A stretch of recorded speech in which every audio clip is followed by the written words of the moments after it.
10 minūtes pirms helikoptera nolaišanās uz Ziemeļjūras platformas pa kājīti izskan skaņa. Pasažieri nemierīgi paskatās apkārt, bet neko nesaka, tāpēc troksnis tiek ignorēts un tiek uzsākta atskaite līdz katastrofai.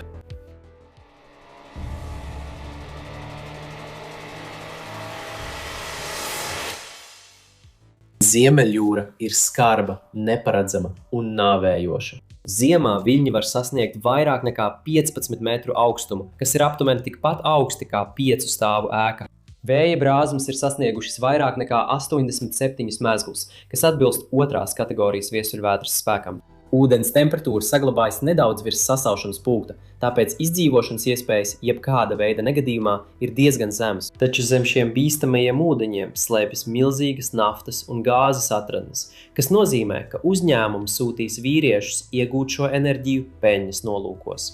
70. gados tika uzbūvētas platformas, piemēram, Brent Delta un Forties Alpha, lai piekļūtu šīm atradnēm. Katra platforma uzņems simtiem strādnieku, inženieru un atbalsta personālu. Katra platforma ir kā maza kopiena, kas atrodas aptuveni 54 jūras jūdzes no krasta. Taču nogādāt cilvēkus tur bija grūti. Kuģi bija lēni un pakļauti nemierīgai jūrai, dažkārt ceļā pavadot vairāk nekā diennakti, lai veiktu attālumu, ko pa sauszemi varētu nobraukt mazāk nekā stundā. Izdevumi par kuģi, kas pārvadā strādniekus, reizinot ar pārvadāto strādnieku skaitu, veido ievērojamu zaudētā laika un naudas apjomu. Helikopteri izmainīja visu. Tie varēja pārvadāt cilvēkus, kravas un glābšanas komandas, šķērsojot vairāk nekā 100 jūras jūdžu atklātā ūdens, nedaudz vairāk nekā stundas laikā. Tie kļuva neaizvietojami ātrai apkalpes maiņai, ko kuģi nespēja nodrošināt pietiekami efektīvi. 80. un 90. gados helikopteri kļuva par jūras naftas industrijas dzīvības līniju, katru gadu veicot 10 000 lidojumu no Stavangeras un Bergenas Norvēģijā, kā arī Aberdīnas Skotijā. Viens no biežāk izmantotajiem helikopteriem bija Aerocopter AS332 Super Puma. Tas ir vidēji izmēra daudzfunkcionāls modelis ar 4 lāpstiņām un 2 dzinējiem, paredzēts 2 apkalpes locekļiem un 18 pasažieriem. 2000. gadu sākumā daudzas naftas kompānijas aizliedza izmantot vidējo aizmugurējo sēdvietu, tādējādi samazinot ietilpību līdz 17 pasažieriem. Viņi secināja, ka ārkārtas situācijā ir pārāk grūti evakuēt 3 pasažierus caur aizmugurējo lobu. AS332 vēlāk attīstījās par EC225 modeli ar 5 lāpstiņu rotoru un lielāku dzinēju jaudu, taču saglabāja to pašu galvenā rotora pārnesuma kārbu. EC225 Super Puma bija 2 dzinēju vidēja izmēra helikopters, garāks un modernāks nekā oriģinālais AS332. Tajā bija 2 apkalpes locekļi un 19 pasažieri ar 4 punktu drošības jostām un augstiem sēdekļu atzveltnēm, lai avārijas gadījumā atbalstītu galvu un kaklu. 2009. gada 1. aprīlī Bond Offshore helikoptera reiss 85N bija paredzēts veikt vairākus reisus no Aberdīnas uz naftas platformām Ziemeļjūrā.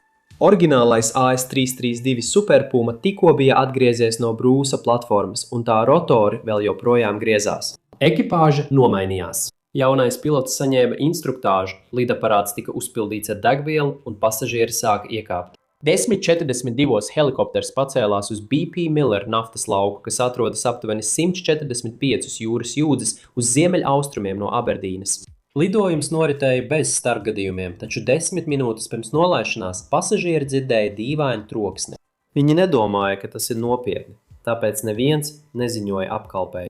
11:49 helikopters nolaidās uz BP platformas. Kamēr rotori vēl griezās, pasažieri izkāpa. Lidaparāts tika uzpildīts ar degvielu un 14 jauni pasažieri iekāpa atpakaļceļa lidojumam uz Aberdīnu. Laika apstākļi bija labi, ar vieglu dienvidu līdz dienvidu austrumu vēju, skaidrām debesīm un dažiem izkliedētiem mākoņiem.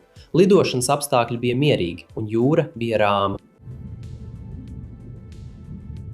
12:03 helikopters pacēlās un uzlidoja līdz 610 metriem, atgriežoties uz Aberdīnu 12:54. Otrais pilots veica ierastu zvanu, lai ziņotu, ka helikopterā ir 14 pasažieri. Helikopters ir labā stāvoklī un paredzamais ierašanās laiks ir 13:14. 12 sekundes vēlāk pilots nosūtīja trauksmes signālu Mayday, kam sekoja otrā pilota atkārtots Mayday ar informāciju par viņu atrašanās vietu. Helikopters īsi pacēlās līdz 670 metriem, tad pagriezās pa labi un sāka strauju nolaišanos. Ap kalpes loceklis uz kuģa Normanda Aurora redzēja, kā helikopters strauji nokrīt un ietriecas jūrā, aptuveni 2 jūras jūdzes no viņu atrašanās vietas. 4 galvenie rotora lāpstiņas un mezgls atdalījās un iekrita ūdenī netālu. Pēc tam notika sprādziens, kas debesīs pacēla pelēkus dūvus, kuri drīz vien kļuva melni. Ap kalpes loceklis izsludināja trauksmi, un Aurora pagriezās uz avārijas vietu aptuveni 11 jūras jūdzes uz ziemeļaustrumiem no Peterhedas, Skotijā. Normanda Aurora, dodoties uz avārijas vietu, nolaida ātrās glābšanas laivu. Aberdīnā radara operators apstiprināja Mayday un mēģināja sazināties ar lidojuma apkalpi. Viņš lūdza citam helikopteram, kas atradās līdzīgā maršrutā, pārbaudīt jūru tajā vietā, kur lidojums 85N pēdējo reizi parādījās uz radara. Gan glābšanas laiva, gan helikopters sasniedz apgabalu ar sakulotu ūdeni, kas bija apmēram 150 metrus plats. Viņi atrada helikoptera atlūzas, 2 glābšanas laivas un 8 cilvēkus, kas bija tērpušies izdzīvošanas ekipējumā. Izdzīvojušo nav. Meklēšanas un glābšanas komandas sasniedza notikuma vietu 40 minūšu laikā un savāca peldošās atlūzas. 2. aprīļa vakarā jūras un krasta apsardzes aģentūras uzdevumā strādājošs izpētes kuģis ar augstas izšķirtspējas sonāru skenēja jūras dibeni. Nākamajā dienā tas atrada galveno vraku 100 metru dziļumā, fizelāžu, galveno rotoru un astes siju. Dziļuma dēļ gaisa kuģu negadījumu izmeklēšanas birojas nolīga piesātinājuma niršanas atgūšanas kuģi, lai to izceltu. 4. aprīlī notikuma vietā ieradās niršanas atbalsta kuģis. Līdz nākamajai dienai visi 8 atlikušie ķermeņi tika izcelti no fizelāžas. Lidojuma datu reģistrators un pilotu kabīnes sarunu ierakstītājs arī tika izcelti un kopā ar vraku nosūtīti uz gaisa kuģu negadījumu izmeklēšanas biroju Farnborough, lai veiktu analīzi. Izmeklētāji no Lielbritānijas gaisa negadījuma izmeklēšanas nodaļas ātri koncentrējās uz galvenā rotora pārnesuma kārbu. Rotora galva bija norauta no fizelāžas, dzinēji bija neskarti un vadības sistēmas nebija atteikušas. Kaut kas pārnesuma kārbā bija salūzis ar tik lielu spēku, ka konstrukcija to nespēja izturēt. Helikoptera dzinēji griežas ātri, bet rotori patiesībā ir jāgriež lēnāk nekā dzinējam. Superpuma 2 dzinēji darbojas ar 23,000 apgriezienu minūtē, bet galvenais rotors griežas aptuveni 265 apgriezienus minūtē. Galvenā rotora pārnesuma kārba samazina dzinēja ātrumu aptuveni 87 reizes, vienlaikus pārnesot 1000 zirgspēku uz rotora mastu. Tai ir 2 daļas. Apakšējā daļa, ko sauc par galveno moduli, samazina ievadas ātrumu līdz aptuveni 2400 apgriezienu minūtē. Virs tās atrodas epicikliskā reduktora pārnesuma kārba, kas vēl vairāk samazina ātrumu līdz aptuveni 265 apgriezieniem minūtē. Augšējā modulī atrodas otrās pakāpes planetārais pārnesumu mehānisms. Centrālais saules zobrats piedzen vairākus planētu zobratus, kas griežas iekšā gradzenveida zobrata, kamēr saules zobrats griežas. Planētu zobrati riņķo un vienmērīgi dala slodzi, izkliedējot milzīgos spēkus. Superpuma helikopterā šie planētu zobrati uzņem vienu no lielākajām slodzēm lidaparātā, katrs pārnesot jaudu 10 000 zirgspēku apmērā. Tie griežas stundām ilgi zem lielām slodzēm, un ja kāds no tiem sabojājas, sekas var būt katastrofālas. Lai saulaicīgi atklātu problēmas, pārnesuma kārbā ir magnētiskie skaidu detektori, kas savāc metāla daļiņas eļļā. Ja zobrats vai gultnis sāk nolietoties, detektori uztver metāla skaidas un aktivizē brīdinājumu. Teorētiski tas ļauj inženieriem atrast un novērst problēmas, pirms lidojuma laikā notiek bojājums. Bojātajā epicikliskajā modulī izmeklētāji atrada otrā posma planētas zobratu ar sašķeltu aploci. Mikroskopiskā analīze uz lūzuma virsmas parādīja izliektas līnijas, kas pierāda, ka noguruma plaisa lēnām izplatījās cauri tēraudam. Dziļi zobrata iekšpusē izveidojās sīka plaisa, kas ar katru apgriezienu nedaudz paplašinājās, līdz beidzot sasniedza malu, izraisot visas sistēmas atteici. Kad mala saplīsa, zobrats sašķīda, izmetot tērauda fragmentus tuvējās detaļās un nobloķējot pārnesumu kārbu. Dzinēji turpināja darboties, spiežot jaudu iestrēgušajā sistēmā, līdz vājākais posms, savienojums starp rotora galvu un fizelāžu, pārtrūka, saplēšot rotoru. Izmeklētāji tad atklāja vēl satraucošāku faktu. 36 lidojuma stundas pirms avārijas metāla skaidu detektors bija konstatējis mikroskopiskus metāla fragmentus, kas bija tikai dažus milimetrus plati. Apkalpošanas inženieri tos pārbaudīja, bet tā kā procedūras metāla skaidu izvērtēšanai bija neskaidrs, viņi vienkārši notīrīja detektoru un atgrieza helikoptera eksploatācijā. Neviens neapjauta, ka šie metāla daļiņas nāca no planētas zobrata malas, kas bija agrīns brīdinājums par slēptu plaisu. Gaisa kuģu avāriju izmeklēšanas birojs secināja, ka otrās pakāpes planētas zobrata bojājums izraisīja avāriju. No guruma plaisa bija izveidojusies, pakāpeliski atbrīvojot fragmentus, kas norādīja uz nopietnu defektu, taču bez skaidrām norādēm brīdinājums palika nepamanīts. Mēnešos pēc avārijas gaisa kuģu avāriju izmeklēšanas birojas izdeva steidzamus drošības ieteikumus. Helikopteru operatoriem tika norādīts uzskatīt katru fragmentu no metāla daļiņu detektoriem par nopietnu brīdinājumu. Tika izstrādātas jaunas procedūras, lai uzlabotu metāla atlūzu analīzi. Vēstījums bija skaidrs. Metāla atlūzes pārnesumkārbā nav ikdienišķa parādība. Tās var liecināt par katastrofālu bojājumu, kas jau ir sācies. Nozares pārstāvji rīkojās ātri. Eiropas regulātori uz laiku apturēja Super Puma L2 flotes darbību. Lidojumu operatori Bond Offshore, CHC un Bristow veica detalizētas savu helikopteru pārbaudes. Airbus helikopters izdeva jaunus servisa biļeteņus, pārveidoja komponentes, uzlaboja metāla daļiņu detekcijas sistēmas un apliecināja operatoriem, ka risks ir saprasts un samazināts. Līdz 2010. gadam, mazāk nekā gada laikā, Super Puma flotei tika atļauts atkal lidot. Helikopteri atgriezās darbā virs Ziemeļjūras, katru dienu pārvadājot simtiem strādnieku, un uzticība flotei pamazām atjaunojās. Mūsdienās ir nozars, kas nodrošina drošību vīriešiem un sievietēm, kuri strādā jūrā. Daļa no šīs drošības apmācības ir HUET, jeb helikoptera zemūdens evakuācijas apmācība, kuru visiem jūras platformu darbiniekiem ir obligāti jāaiziet. Helikoptera korpuss tiek nolaists ūdenī un apgriezts otrādi, lai simulētu avārijas nosēšanos ūdenī, un apmācāmajiem ir jāizkļūst no tā. Pasažieri un apkalpe, kas atradās uz borta. Super Puma helikopteram faktiski nebija iespēja izglābties ūdenī, un nākamais stāsts nav citāds. 29. aprīlī 2016. gadā, 7 gadus pēc lidojuma 85N, CHC Helicopter Service lidaparāts pacēlās Norvēģijas sektorā, Ziemeļjūrā. CHC veica lidojumus uzņēmumam Statoil ASA, kas tagad pazīstams kā Equinor, tostarp maršruts no Bergens lidostas Flesland uz Gulf X naftas lauku. Helikopters Airbus EC225 Super Puma, jaunāka tās pašas saimes versija kā lidojumam 85N, darbojās kā lidojums 241. Tajā rītā apkalpe jau bija veikusi vienu reisu uz Gulf XC platformu un atgriezusies Fleslandā.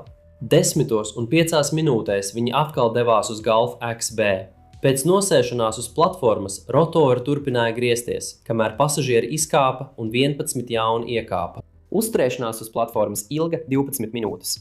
11:16 reiss 241 pacēlās, lai atgrieztos Fleslandā, paceļoties līdz 900 metriem. Otrais pilots bija pie vadības. Helikopters lidoja 900 metru augstumā, līdz sasniedza piekrasti. Tad pēc gaisa satiksmes vadības atļaujas nolaidās līdz 610 metriem, lidojot ar 140 mezglu ātrumu. Pēc brīža dzinēja apgriezieni strauji samazinājās. Galvenais rotors sāka nekontrolēti šūpoties, atskanēja metālisks griezīgs troksnis, tad skaļš sprādziens. Rotors pilnībā atdalījās un helikopters sāka krist balistiskā trajektorijā. Cilvēki uz zemes vairāk nekā jūdzes attālumā dzirdēja metālisko troksni un pacēla skatienu, lai redzētu, kā helikopters krīt bez rotoriem. Daži tuvumā esošie aculiecinieki redzēja, kā detaļas atdalās. 8 nirēji, kuri gatavojās nirt turējas piestātnē, dzirdēja šo troksni. 2 no viņiem bija kiveru kameras, kas ierakstīja notikumu. Bez rotora helikopters gandrīz pilnībā apgriezās pa labi, pagriezās pa labi, tad apgāzās pa kreisi, kad deguns strauji nolaidās vertikāli. Aptuveni 11:55 tas ietriecās mazajā Storiski-Telmen salā, netālu no Turoja, Oigarden pašvaldībā, uzreiz nogalinot visus 13 cilvēkus. Trieciena rezultātā helikopters tika iznīcināts, un lielākā daļa vraka ieslīdēja jūrā, apstājoties dažus metrus no krasta, apmēram 5 metru dziļumā. Pacēlās balts degvielas tvaiku mākonis, kas aizdegās, izraisot ugunsgrēku uz salas. Vraks, degviela un eļļa izplatījās pa sauszemi un jūru. Atdalītais galvenais rotors aizlidoja atsevišķi un piezemējās Storskora salā, mazāk nekā pusjūdzi uz ziemeļiem no galvenās avārijas vietas. 11:57 novērošanas lidmašīna pamanīja dūmus virs teritorijas un apstiprināja avāriju. Gaisa satiksmes dienesti nekavējoties informēja Dienvidnorvēģijas apvienoto glābšanas koordinācijas centru. 12:01, 6 minūtes pēc sadursmes, glābēji sāka ierasties.